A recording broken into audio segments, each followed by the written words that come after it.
Hello hi नमस्कार ओडिशार सबु सिनेप्रेमी भाई और भौणी मानक आम ओडिया सिनेमा चैनल को स्वागत करुच्ची। अभी मजा आएगा ना भिड़ो। आज कथा हवा सब्यसाची मिश्र एवं अर्चिता साहू को अभिनीत ओडिया सिनेमा अभिमान क्यों तेलुगु सिनेमारू कॉपी होईची। 2018 मसीह रिलीज होइतिला एक तेलुगु सिनेमा जार ना रही गीता गोविंदम।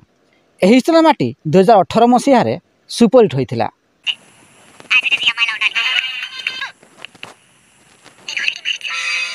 एहार मात्र गोटे वर्ष पर अर्थात 2019 मसीह रिलीज होइतिला ओडिया सिनेमा अभिमान। सिद्धार्थ टीवी रे प्रस्तुत होइतिबा एही सिनेमा को निर्देशना देइथिले मृत्युंजय साहू, संगीत निर्देशना देइथिले विकास दास। एही सिनेमार मुख्य भूमिका रे सब्यसाची मिश्र, अर्चिता साहू, शिवानी संगीता प्रमुख अभिनय करथिले।